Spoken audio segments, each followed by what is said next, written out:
Radioactive, information, action. Bonjour à tous. Aujourd'hui on se retrouve pour parler du Forum des métiers sur les métiers de l'EHPAD, dans le majestueux cadre de l'hôtel départemental à Agen. 70 professionnels organisés autour de différents pôles de métiers parlent de ces derniers aux visiteurs du forum.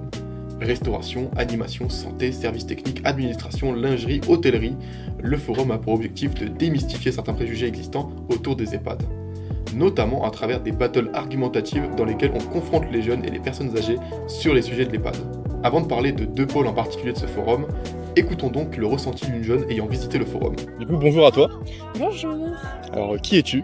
Je suis Alban Galisser, j'ai 18 ans et je suis en terminale Bac Pro Sapat à Pujol. Qu'est-ce qui t'a intéressé sur ce forum ? Ce qui m'a intéressée, c'est découvrir différents métiers, notamment en EHPAD. J'ai pu voir l'animation, le métier d'infirmière, le métier d'aide-soignante aussi. Qu'est-ce que tu as appris en particulier de pertinent sur ce forum ? J'ai appris que pour le métier par exemple d'infirmière, ça allait être un peu compliqué pour moi. Mais je pouvais commencer d'abord par aide-soignante et après avec l'établissement on pouvait évoluer pour aller sur un métier d'infirmière.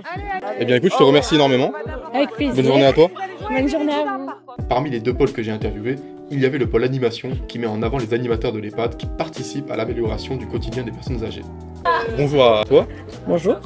Qui es-tu ? Alors moi je suis Chippy, je suis animatrice à l'EHPAD d'Astafort. Comment choisissez-vous les activités pour répondre aux envies et capacités variées des résidents ? J'ai 3 animations. Le loto par exemple qui revient tout le temps. On est une terre ici de loto. Enfin, je pense qu'on est tous allés avec nos grands-parents au loto tous les week-ends. Le chant, la musique est universelle donc c'est quelque chose qui revient beaucoup. Les jeux de mots. J'utilise beaucoup ces 3 activités. Ensuite, il y a des demandes. Nous, on avait une esthéticienne avant qui venait dans notre établissement et elle ne vient plus. Pour pallier à ça, je propose le mercredi une épilation à la demande. Parce que même si on est âgé, la féminité, ça reste important. Et après, il y a un petit atelier manicure aussi le vendredi. Quelles activités créent le plus de liens entre résidents, familles et personnel ? Avec les familles, le loto. C'est ça même à une table, ce qui me permet aussi d'avoir plus de monde au loto. Au niveau du personnel, ça va être tout ce qui va être compétition de hockey. On invite le personnel. La directrice adjointe est invitée par les résidents à venir s'affronter avec eux parce qu'ils savent qu'elle est forte. Et le personnel aussi sur les jeux de mots, je fais participer tout le monde. Je pars d'une lettre, par exemple à partir de la lettre N, je veux tous les mots que j'en connaisse. Mais du coup, j'en veux un certain nombre. Et là, du coup, tout le monde est invité à jouer. Tout le monde fuse quoi, donc c'est ça. Ça vit. Exactement. Merci beaucoup Chippy. Avec grand plaisir, merci à toi de m'avoir interviewé, c'est gentil. Quant au dernier pôle interviewé, il s'agit du pôle restauration qui met en avant les métiers de restaurateur et nutritionniste. Bonjour à vous. Bonjour. Qui êtes-vous ? Je suis Marie-Pierre Cossat, référente de cuisine à l'EHPAD de Pumérol. Et moi, je suis Monsieur Pajot Jean-Claude et je suis le chef de cuisine de l'EHPAD de Sainte-Liroise. Comment arrivez-vous à concilier équilibre nutritionnel et plaisir gustatif pour les résidents ? Il faut savoir que sur le plan nutritionnel, nous avons un plan alimentaire que nous sommes obligés de respecter avec un apport protidique, laitage, le besoin des résidents.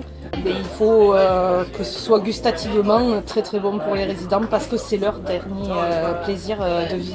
Et on est accompagné avec une diététicienne qui nous permet justement d'équilibrer nos menus pour que nos résidents soient pas en carence sur les aliments qu'ils vont manger. Quelle importance a le repas dans la vie sociale et le bien-être des résidents ? Je pense que le repas, déjà, ça apporte un certain réconfort pour les résidents. Mais déjà, c'est un moment de partage pour eux. Ils peuvent échanger. Il faut savoir qu'aujourd'hui, nos résidents, ils attendent qu'une seule chose, c'est le repas. Et rien que ça, c'est leur petite sortie pour aller en salle à manger. Bien manger, c'est très important parce que c'est leur dernier plaisir, l'un des derniers plaisirs. Merci beaucoup. Merci à vous. Et je vous souhaite une bonne journée. Merci Je vous vous remercie. aussi. Merci à tous d'avoir écouté ce podcast. Si les métiers de l'EHPAD vous intéressent, n'hésitez pas à faire un tour sur le site internet de la mission locale ou à contacter votre conseiller mission locale. Radioactive, le savoir c'est le pouvoir.